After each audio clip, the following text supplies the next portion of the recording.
this board can record a page account. I think I just lost y'all again. You're still there. Can still see you. Okay. All right. Hello? Yeah, keep going. We hear you. All right. Okay. Well, I can't see anybody. All right. I'll entertain a motion to approve conducting meetings by this horrible means that we're using. And, So moved. So move and quote him in the minutes. Yeah, please do. It's amazing. On Zoom calls, I just never have any problem. But yeah, I don't have any problems either. Me either. And I still can't see anybody. We can't see you either. What happened to your camera? I don't know. Yeah. Metro uses this because it's so secure, and it's so secure you can't even get on. So. Well, I don't know. I guess all right. Well, I already made my comments. Do I hear, you've got the minutes before you. Do I hear a motion to approve the minutes? So moved. Second, this is Katie. All in favor? Aye. All right, then we are moving to its report. Okay, well, welcome. Since we got a little bit of a late start, I'll be pretty quick because you've got a lot of great staff reports today. Just to comment, Sunday we did not have any issues with violent disturbances around the main library. Thankfully, apparently it was quite calm downtown other than a few peaceful protests. And so we plan on being open tomorrow at the main library. We have no word on Metro budget process yet for this year. We are anxiously awaiting word on that. We have had a meeting with Metro Finance and the mayor's office regarding the 4% in capital budgets upcoming. They were trying to get a sense of where we were with maintenance and repairs of buildings and also larger capital projects. And we had a good meeting regarding that. I'm going to be doing a very brief presentation to a community group out in Antioch tomorrow night regarding some land on Smith Springs Road. You've seen that in our facilities plan, but there's a developer out there trying to develop this plot of land that is considering giving Metro and the library about 2.4 acres of land so we can build a branch across from the Parks Community Center. And this would be pretty exciting. This is part of our facilities master plan to eventually have another branch out in Antioch. And if we can get the site location, that'll be pretty great. Smith Springs, it's on Smith Springs Road? Right, Smith Springs Road. There's a new, the Parks Department have a fairly new recreation center out there, and this land is directly across the street from it. Okay, I'll go look at it. Yeah.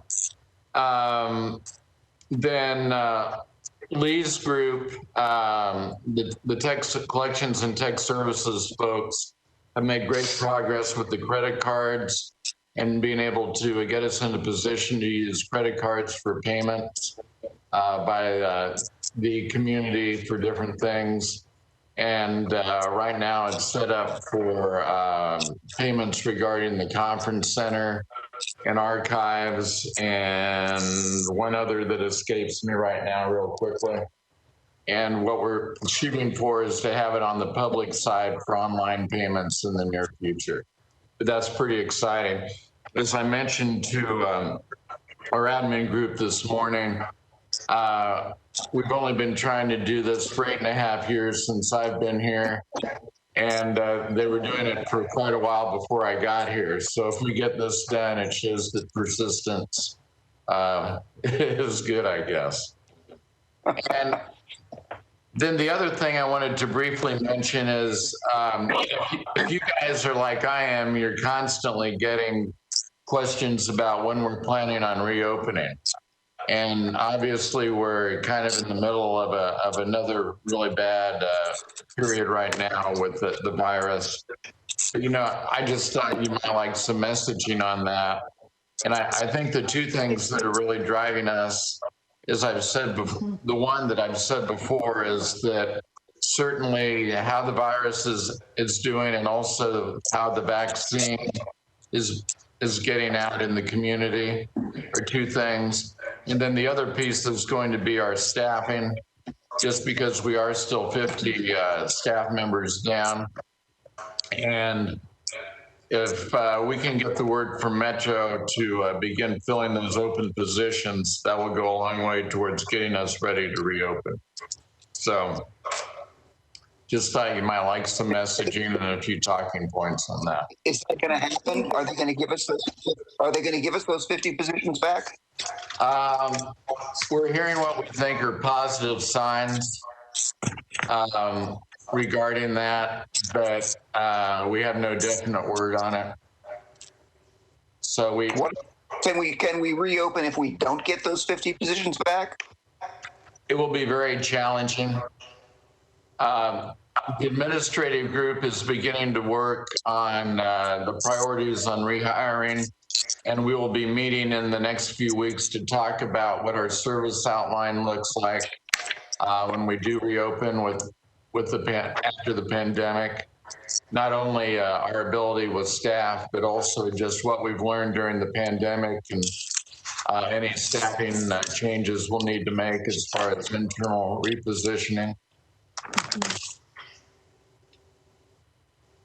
So, but it's kind of a stay tuned thing, and I think we're at a point now where we need to start seriously looking at that. But I think up to now it's been a little bit premature. Kent, this is just a question.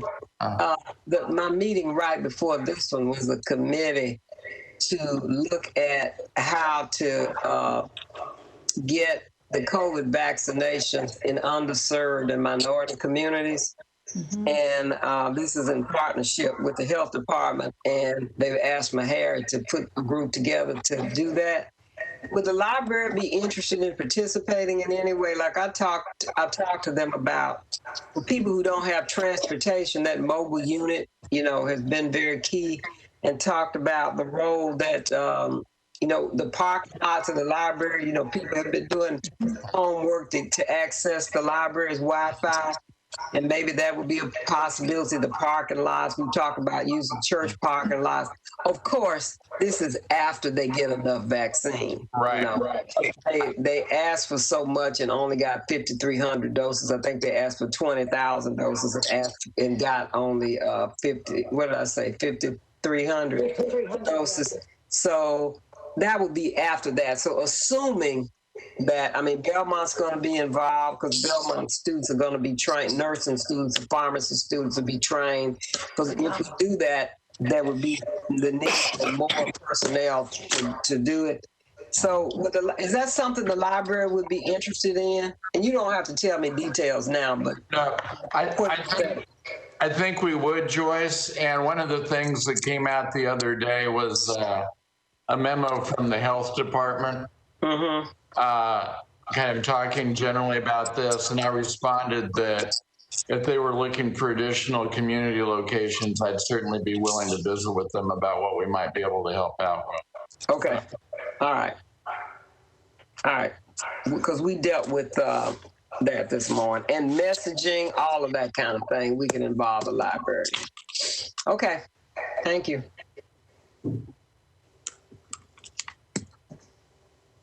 Anything else, Kent? No, that's all I have. In your report, Kent, I don't have it in front of me right now, but paragraphs 2 and 3 of the report, mm-hmm. I can't remember what they were, but would you elaborate? They were two things that I was interested in or just hadn't heard about before? Okay. Can you briefly elaborate? Was it the architectural program I spoke to? That was one of. Okay. That was Hudson Park thing. Yeah. Actually, and Joyce knows about this too.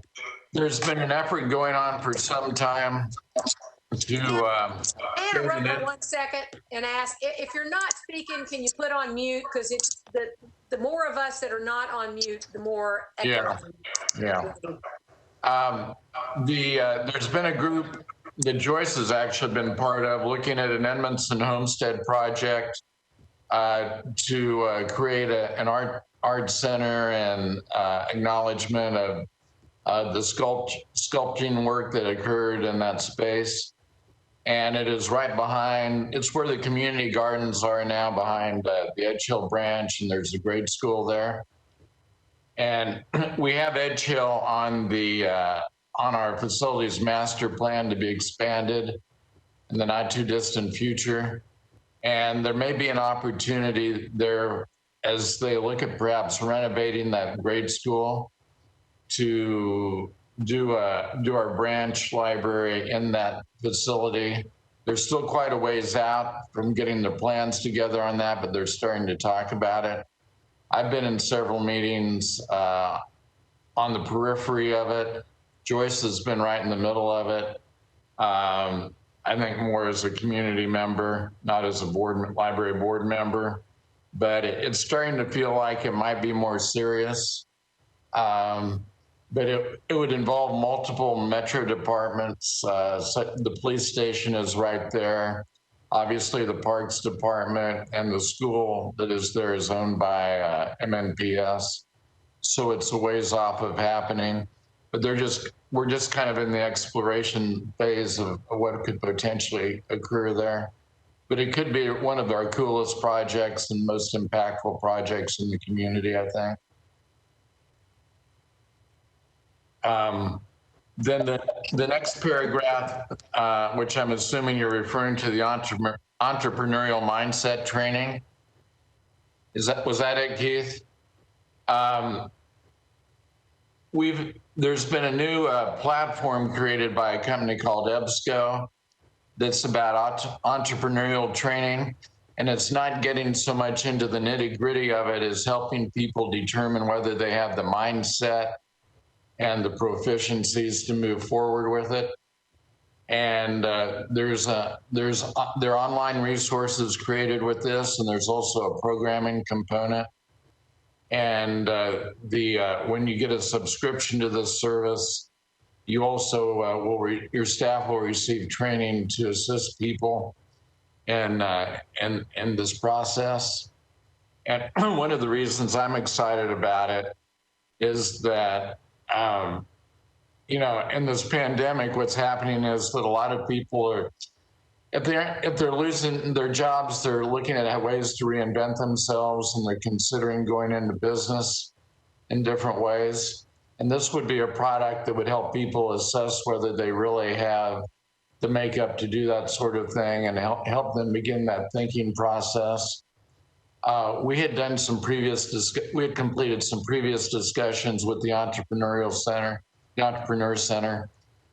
when we were looking at flipping Eastover into having an entrepreneur training area as Casey Boscobel was developed. And we didn't get a sense from our early discussions with the Entrepreneur Center that what we're looking at here would really be stepping on them, but it would be a complementary process to them. And we really see this as something that fits in very well with what's going on with our society right now. So that's what we're looking at on this. But it would be an online database subscription that would come out of the collections budget. Your staff would counsel with people, or is that an online thing where people could?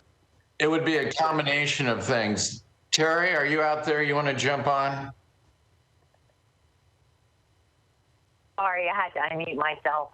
So we're beginning the planning for what kind of programming do we want to do to go along with the database. And so for branch services, Catherine Bryant at Bellevue is going to lead that group in conjunction with Annie Herlocker, who she leads the Adult Services Committee, who will have, a lot of their staff will be participating in coming up with ideas for programming. So we're in the process right now of putting together a one-page document to go to Kent, outlining like the first year. One of the things that, Kent emphasized this morning, which I think is important, is that we bring the product on at first, and then we build, the interest with our customers, and we do that by presenting programs, and not even necessarily our own staff presenting the programs, as much as we reaching out into the community for our partners that have expertise in those areas to be able to provide programs for our customers. So that's where we are right now with it, really in the very initial meeting of the group, and starting to plan. So our goal is to get a one-page document to Kent by the end of January. Any questions about that? No, that's good. Thank you. I think it's something that's probably badly needed right now. So congratulations on doing it. But, none of this duplicates what the Entrepreneur Center is doing, or, they're on board with it, and it's going to be helpful to them. Is that? Well, we're trying not to duplicate what they've done, and we'll need to go back to them. In our earlier discussions with them about East, they were interested in what we were doing, but they weren't particularly concerned one way or the other, and didn't seem that interested in collaborating, quite frankly. And as we get this lined up a little bit more, we will certainly go back to them. Yeah, when Kent and I met with them, Keith, the new person that was, running the Entrepreneur Center had just been there 2 months. So she was hesitant to really commit to anything at the time, simply because she was just getting her, feet wet and wrapping her head around the scope of what was going on right at the Entrepreneur Center. One of the things she did say is that they would be really happy because they're in downtown, where we're out in the community, and that this would be a great opportunity for them they have the speakers, but we have the space. And so hopefully once we get the vaccine and we get the branches open, that would be another way that we could collaborate with them. It sounds like this is something at a more, entry level or rudimentary level of analysis than what they do, which is incubate and mentor, and it might be a good handshake. And we're really excited to work with Duncan Smith. Has been in libraries for as long as I can remember, and his passion and enthusiasm for what he brings to things is contagious. And so he has committed to us on EBSCO's part to really, be there for us, to help us he wants us to be successful so that we can continue to use the product. So I'm looking forward to working with him again. Yeah, Duncan is the person that developed the product. He's somebody I've known my entire career, and if you're familiar with the product Novelist that is on our catalog that helps people search for fiction books and literature, and as a whole, he created that database initially. So, it's such a great idea. I think I shared this with Ken how many years ago, that I saw that Entrepreneur Center at the library in London. So I hope we're looking at other libraries that are doing it successfully. We are. Just on that Merle School, it's old Merle School, which was an alternative school. Right. Yeah. So it's Merle School that was an alternative school. Yes, we're actually asked Duncan to give us, I know that Richland County in Columbia, South Carolina is one that has been successful with the product. And so we're also, he's going to give us a list of other library systems to talk to as well. London, England. I'm sorry. I talked over Joyce. My fault. Okay. Are we ready to move on then? All right. Okay. Well, I'll let, Sean is going to give us an update on the foundation. Great. Good afternoon. I have just a couple things to share. We have, as you know, Gala did go virtual, and we're looking at our events for this fall. And so I just wanted to give you an update. The picnic with the library we usually do in April or May, and we have decided that we are going to do that not at the library. I don't want to say it's virtual. It could be virtual, but it also could be that people gather with small groups in their own front yards. And so we will be providing programming for those who want to tune in virtually, but also we'll give options for those who are interested in hosting a small group in their own front yard or in their park. So that will be taking place in May. And String City, which we had done in the fall of 2019, we were hoping to do it in the fall again of 2020, but we pushed that to the spring of this year.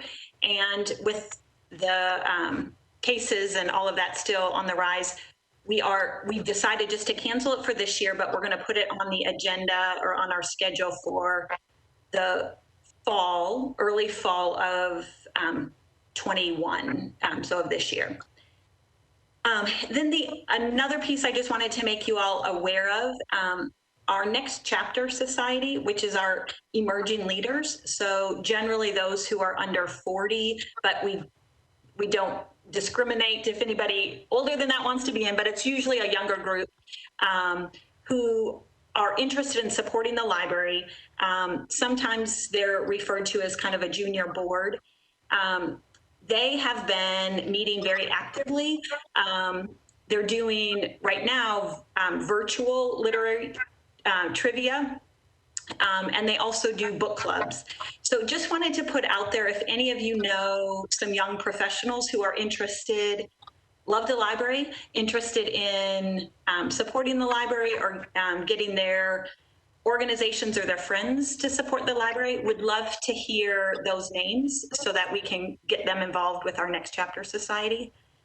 And then the last thing, I was just going to ask if anyone has contacts with Whole Foods or Ameriprise Financial. Those are two organizations we're seeking funding for that are new for us, that we have not reached out to before. So it's always helpful to have somebody who can make an introduction or somebody who has a connection. So if anybody has a connection to Whole Foods or Ameriprise Financial, we would love to, I'd love to know about that, and then just brainstorm with you a little bit on that. And that's it for me, unless there's some questions. Hey, Sean, I might just mention, if some of you are seeing the name Donald Holmes in your list, Don is one of Sean's board members, and I can tell you, Don has taken on his foundation board role with a passion. He has been totally engaged and interested in all of our programs and everything that we're doing. He's like the poster child for a great board member. So we should be welcoming Don today. So. Thank you. Ken, thank you for that. I truly appreciate that. Thank you. You give me too much credit, but thank you very much. I probably don't give you enough credit. So. And if anyone wants to hear Don's amazing stories about adult literacy, he is so passionate about the work that the library is doing around adult literacy. He's a great person to talk to. The other piece that Kent had put it in his report to you all, but the foundation and the library have been working really closely with on our MOA, and with that, one aspect of that is really looking at the board's partnership and relationship, so the foundation board and the library board. And so we've had Tyson, our board chair, attend these meetings in the past, but this may become more of a regular thing, just so the foundation can have a better understanding about the work of the library and the library board. All right, thanks, Sean. Any questions? All right, we will move on then to Liz Coleman. Hi, all. Thank you so much. Can everybody hear me? I can hear you. Okay. Excellent. Thank you. Thank you. So thank you so much for inviting me to speak with you about an exciting art lending library project that Terry and Luke and their teams have been working on. It's an interesting time for art, but it's cool that some movement is still happening. So the Artworks Lending Library is actually a Metro Arts Commission initiative designed to support local artists greatly affected by the March 3rd tornado and COVID-19, and to provide the opportunity to display original artwork for library patrons who might not otherwise be able to do so. This pilot program is starting with the Madison and Southeast Branch libraries. You can see on the screen that's part of the 60 pieces of art that have been purchased by Metro Arts Commission. The Arts Commission Board approved a budget up to $100,000 for artwork, of which this is the initial program, and it spent just over $25,000 on 60 pieces. The average purchase price per artwork was just over $425, with an expected range of $300 to $500 and a limit of $700. All of the artists selected are residents of Nashville and Davidson County, which actually brings a percentage of the entire Metro Public Art collection created by local artists up to 85%. Metro Arts put out the call to artists in September of last year. Then the entries were reviewed and ranked by a citizen selection panel and approved by the Commission's Public Arts Committee. Bellevue Branch Manager Catherine Bryant participated in the selection process too. Of the artists selected, 24 of 35 Metro Council districts are represented. 19 of 29 Davidson County zip codes are represented. 12 artists are from the tornado hit areas of North Nashville, Germantown, East Nashville, and Donaldson. And from the optional demographics information submitted, 28 artists identified as persons of color, 14 artists identified as low-income households, 12 artists identified as people with disabilities, 10 artists identified as seniors, 7 artists identified as refugees and or immigrants, and 6 artists identified as LGBTQI. Many artists are new to Metro Arts. 55 of 60 have never received Metro Arts funding. 44 of 60 have never responded to a Metro Arts call to artists or applied for funding. So it's a really exciting new group of artists who are really passionate about this and so appreciative to Metro Arts and the library for creating this opportunity. I wanted to share part of a message from one artist who was selected and sent this message to her council person. With this funding, I was able to pay for some of my household expenses and purchase equipment to help my business offer virtual painting classes. But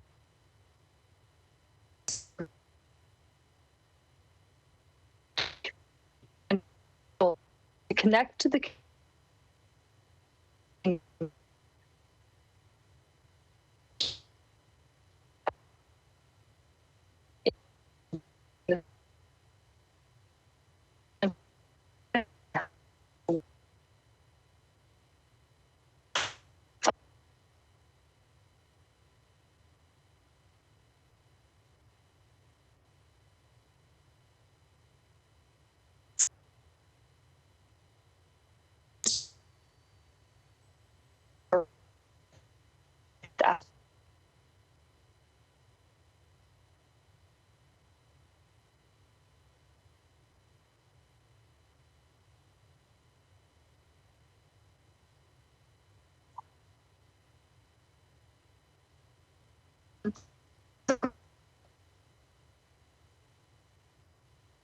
so the check out when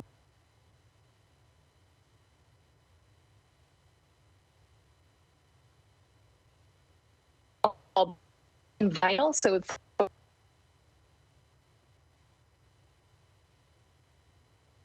we'll know what the artwork looks like in case they want images of the artwork so patrons can browse it online.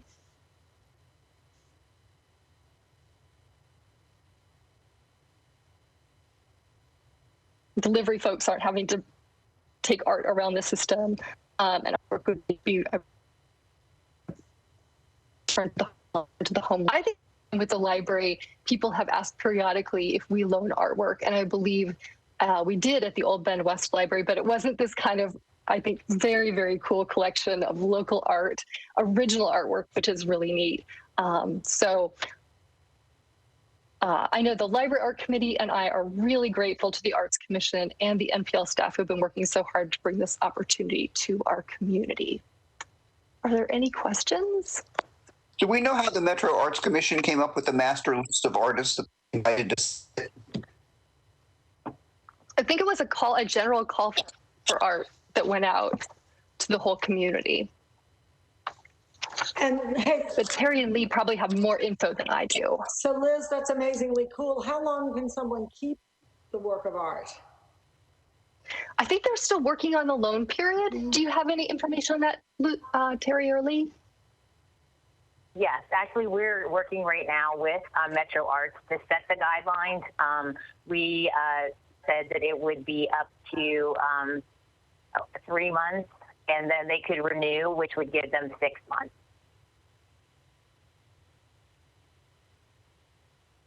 How much did you say Metro has spent on this? How much money did they? Yeah, so they've set aside $100,000, and this is about a quarter of it. It's just over $25,000. Okay, thanks. Keith, their goal would be that, hopefully this pilot project is successful and we would be able to expand it.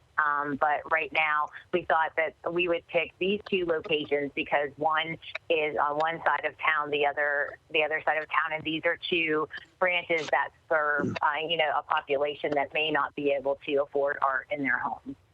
Yeah, got it. I think it's great. I have a question. This is Adriana. Can I ask you, what are the measurements that you're following for outcomes of this being successful?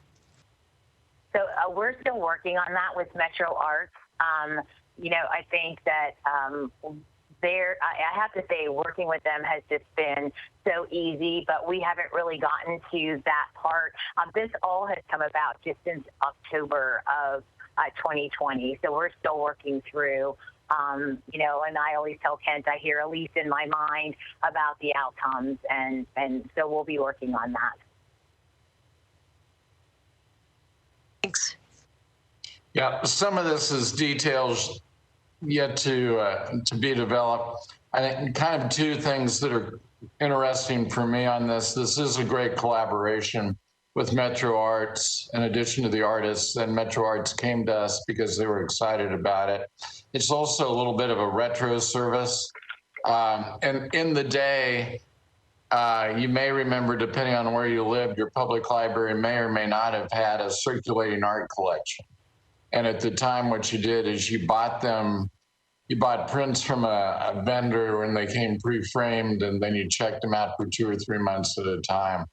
And this, in my mind, this is kind of like taking it up to a higher level, because you are using local art and you are also giving the artists some exposure in addition to the initial purchase of the artwork. So I'm really excited about this. I think it's going to be a great circulating program once we're open again.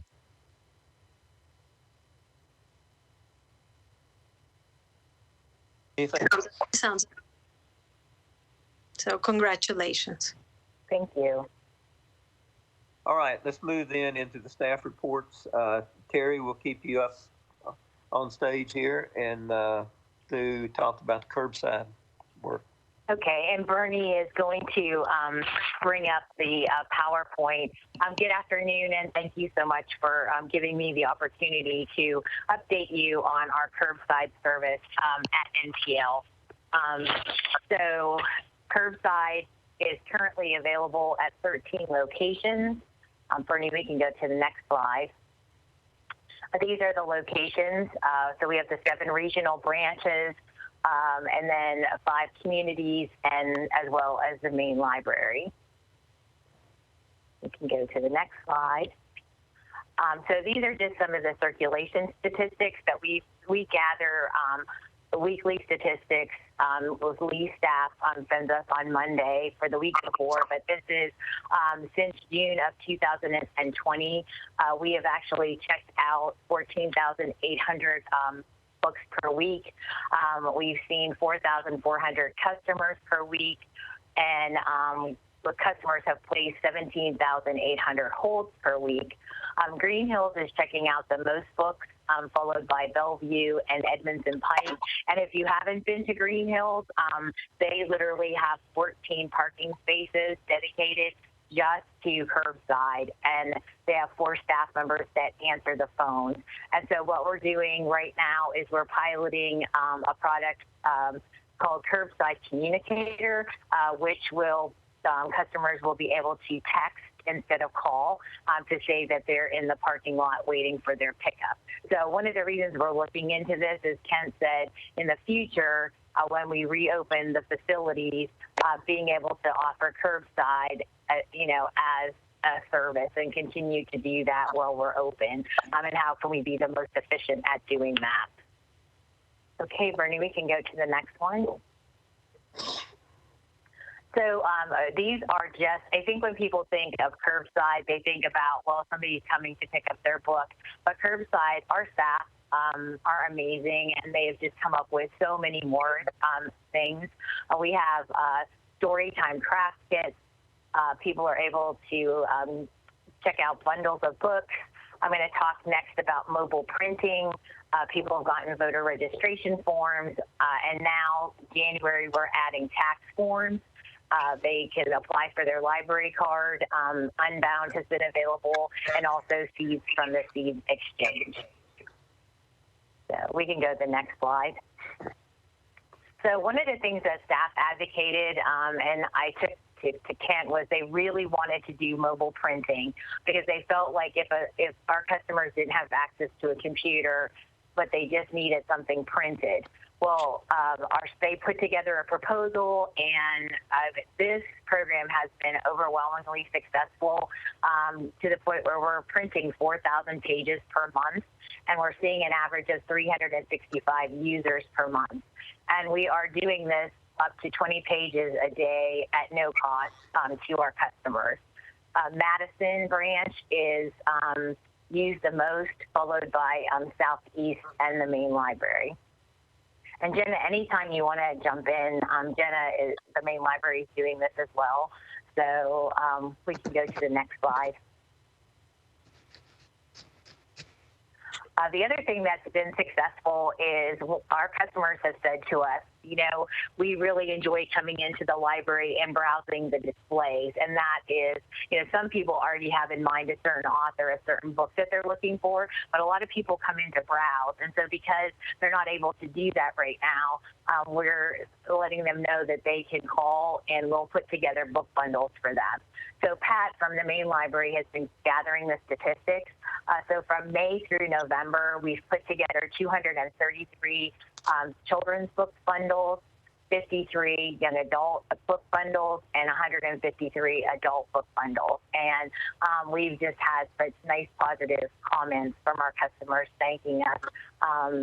Lisa even was part of the presentation during our gala about how her bundles have affected a family that uses Madison. So that's been a popular service. We can go to the next slide. Our hours are at Maine, Monday through Friday, 9 to 6, Saturday, 9 to 5, Sunday, 2 to 5, and at the regionals, 10 to 6, 10 to 5 on Saturday, 2 to 5 on Sunday, and then all of our community branches are ones that are open. The 5, Donaldson, Gibbertsville, Inglewood, Richland Park, and Thompson Lane are open Monday through Friday, 10 to 6. So we feel really good about, the availability for people to come and pick up their books. Okay, Bernie, I think we're to the last.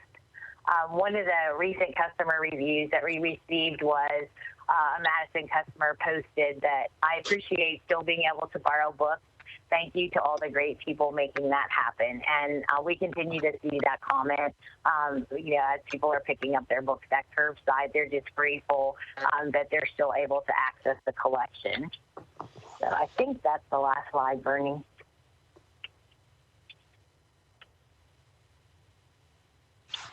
So thank you for letting me talk to you about Curbside and giving you an update. If you have any questions. Any questions? That's great. Okay, thank you. So glad that y'all have been able to get up and get going through this. So it's just greatly needed. Okay, Jenna on the computer access. Okay, good afternoon, everyone. Bernie, if you could please bring up our chart. Thank you very much.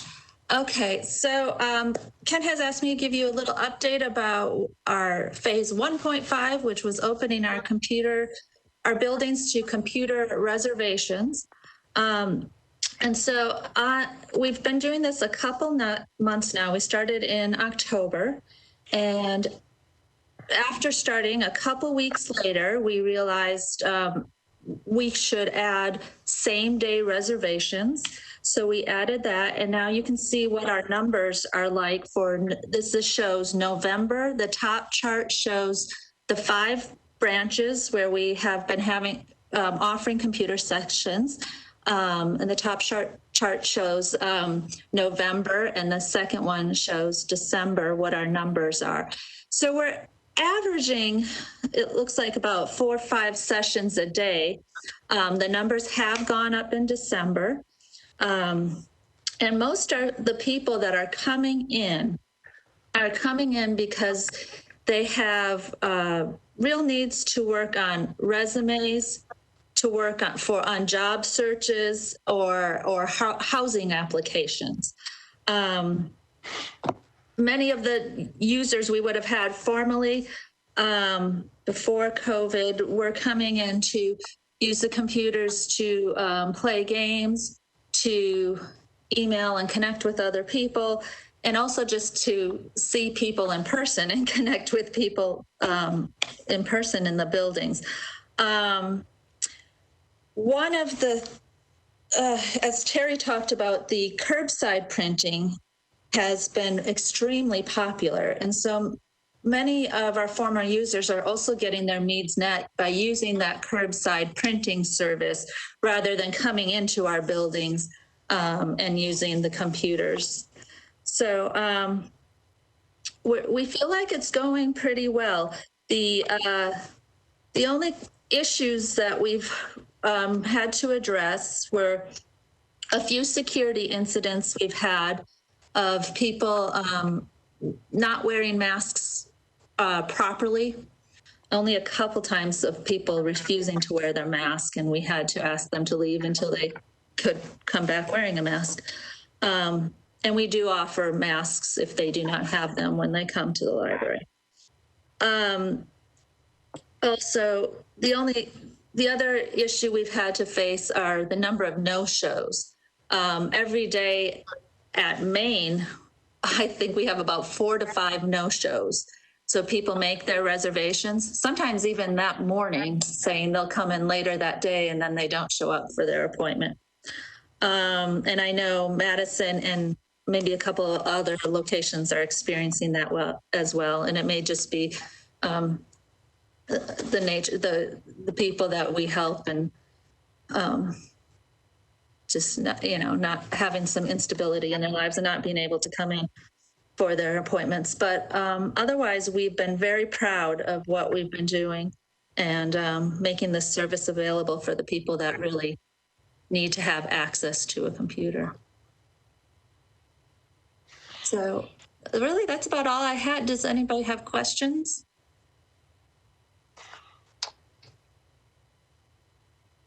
No, but I think it's, again, something that's sorely needed through this period. I'm glad you're able to do it. I do have a question. How did you guys pick these 5 branches? I mean, what's the rationale behind that? And do we have the staff to do more? Is there a demand to do more branches? Right now, these were chosen based on location. So we tried to spread it out throughout the city.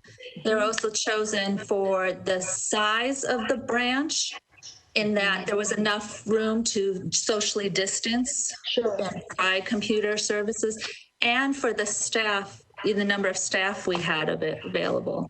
Yeah. So that's great. We also really looked at sorry, Kate, and we also really looked at the population that we would serve and the need in those areas. Bordeaux, Madison, Southeast, those are all libraries that, we know it has a history of high computer use and the need in that community. Do you have children using them, or adolescents, and how are you managing that? I'm sorry, I didn't hear the question. The question was with adolescents. Are the adolescents using it, and how are you managing age? We do allow children and teens to come in and make reservations. However, we really don't, at least I know at Maine, we do not have that many coming in at all. It's almost all adults. Terry, have you seen any at the branches? We have seen some, but I think because people need to make a reservation and it is for the hour, except for on the weekend, 2 hours, we haven't seen as many either. Can people Zoom on the computers? I'm sorry, could they Zoom? Can they Zoom? Our computers do not have cameras available on them, so they are not able to Zoom through the computers. And how do you, do you do anything to try to keep people doing sort of essential stuff rather than just playing games? No, we look at it, their reservation time, that's their time. Whatever their need is, the computer's available to them. Okay.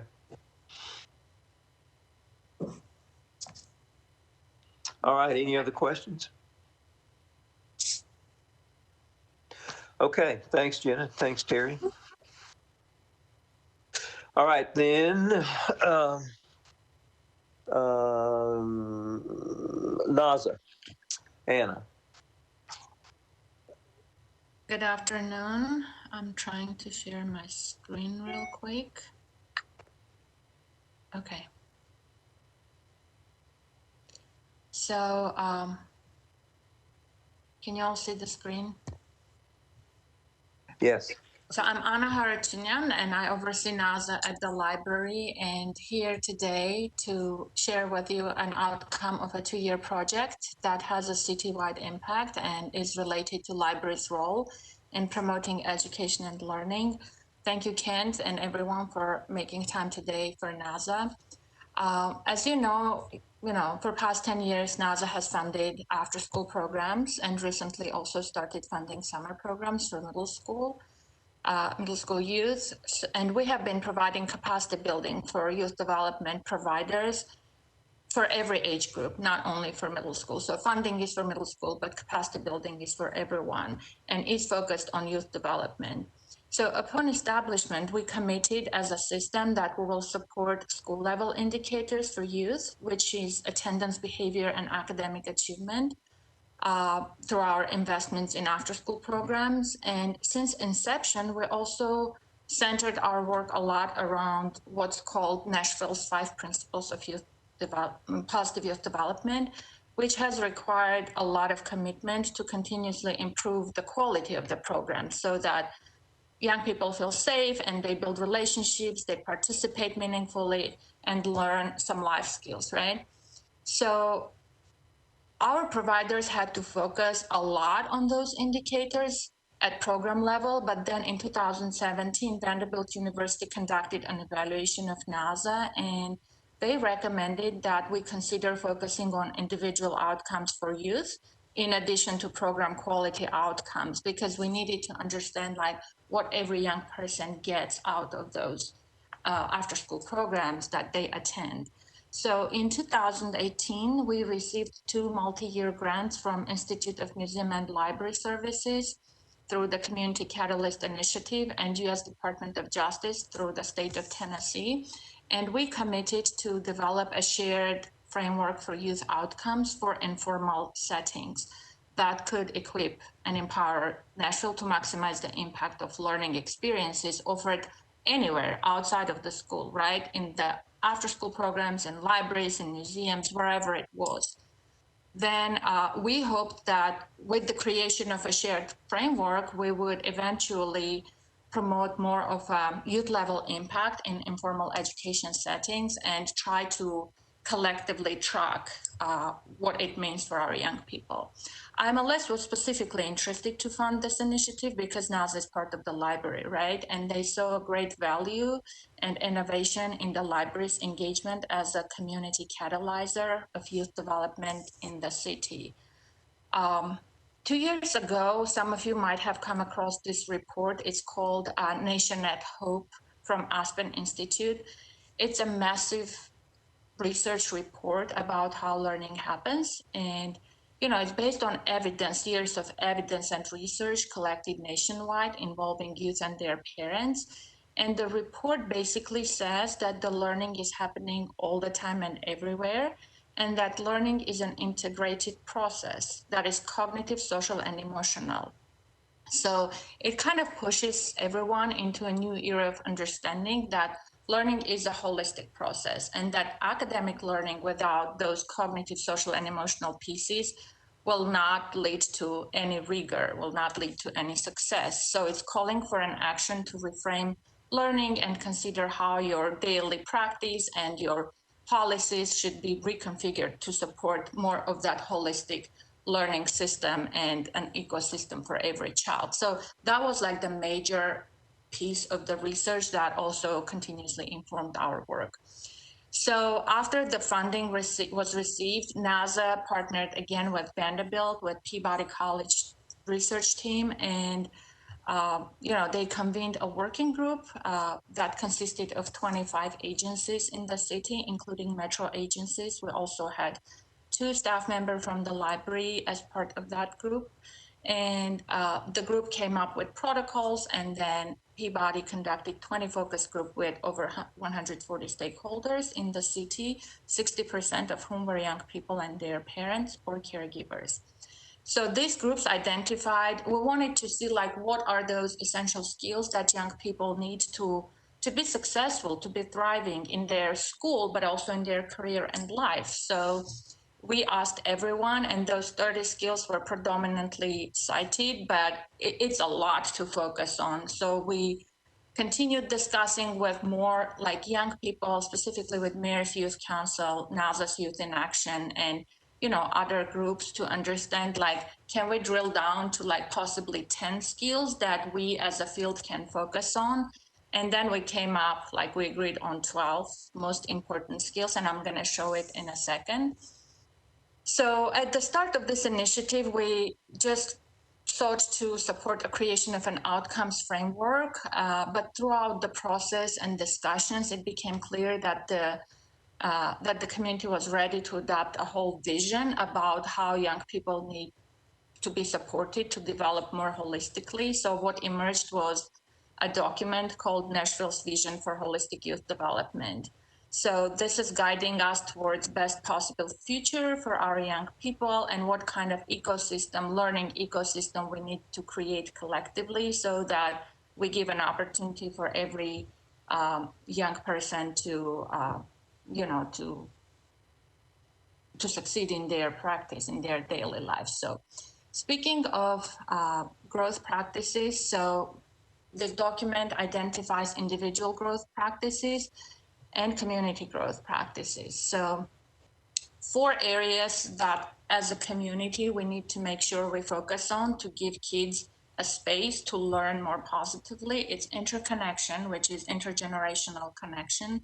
Storytelling refers to, all the differences that we know. Children come from different backgrounds, religion, languages, families, socioeconomic status. So as long as the community gives a space for different stories, that helps kids feel more belonging. And if you're familiar with the school statistics about belonging, it's about 50% of the middle school kids who said they feel belonging to the school that they attend. And if the child doesn't feel belonging, their academic success is a big question. Youth leadership has become really, higher priority in the city. Both current mayor, previous mayors have supported Youth Leadership Council. NASA is supporting youth leadership activities through Youth in Action, and equity, access, and justice, of course, is a big component that everybody is paying attention now. So it's interesting how individual growth practices have been divided. So they put them into those 12 skills or growth practices, and I'll explain why they call them growth practices, into 3 buckets. So mindsets, which is more of like identity, self-awareness, curiosity, and growth mindset, and then connect skills, which are mostly social emotional skills, covering love and self-worth, confidence, emotional intelligence, self-management, and compassion and communication. And importantly, the grow practices, which cover the cognitive skills of literacy, critical thinking, problem solving, visioning, goal setting and planning, initiative and action, and life skills. It's interesting to mention that life skills have been particularly pushed by young people. Adults didn't think they are as important, but young people required that we kind of focus on these skills because, as they call it, the gift of the hand. They feel it's really important that they learn how to cook, how to repair, how to, all the life skills that they need for their future. It's been an interesting experience for us. And in closing, I just want to say that, this document is similar to the blueprint for early childhood success. And we're thinking of ways of bringing the community together to implement this. And, I have a limited time today, of course, but I would be happy to share how NASA is beginning to integrate the vision. It's not NASA's vision, it's for everyone, but we're finding ways to integrate that in our work through our new strategic plan, through our professional development, etc. And if anyone is interested to hear more, I would be more than happy to schedule additional sessions with you.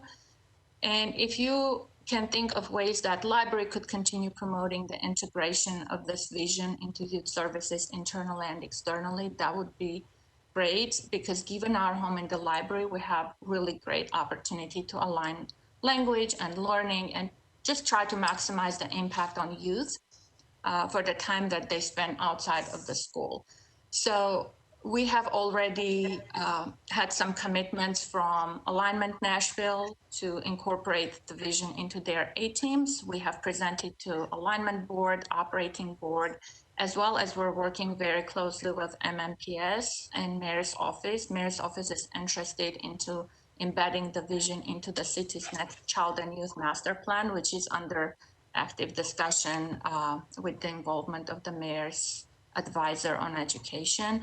So I'm part of all of those groups and will be pushing, as much as possible that we try to align and focus on the same indicators so that maybe in 5 years from now or 10 years, we're in a place where we have, a shared way of measuring impact on youth for all the programs and initiatives that are provided outside of the school system, including libraries, museums, after-school programs, etc.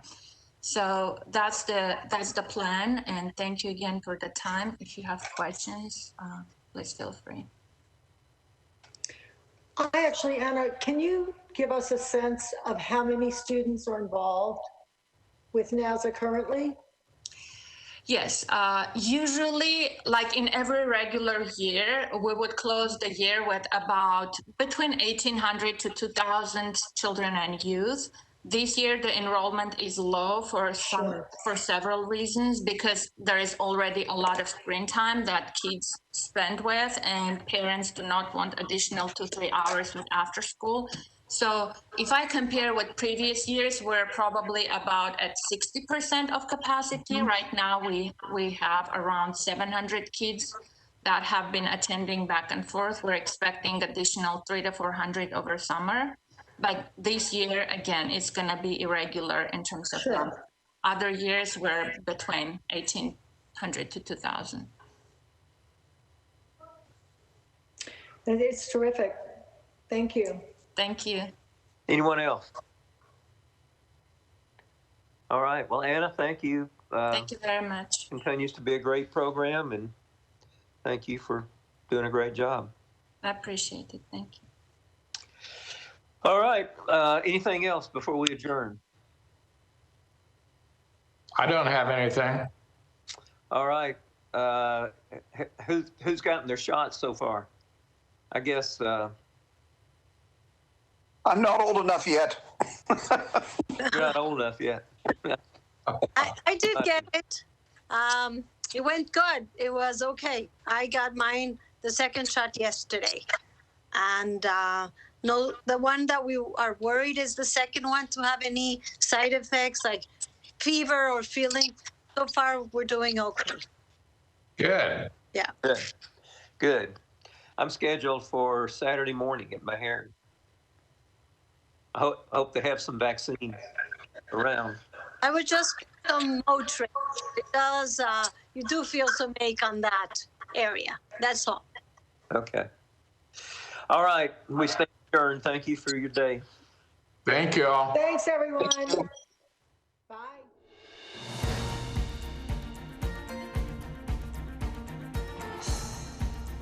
This has been a service of the Metro Nashville Network. If you would like to see this presentation again, or for more information about this and other programs, visit nashville.gov.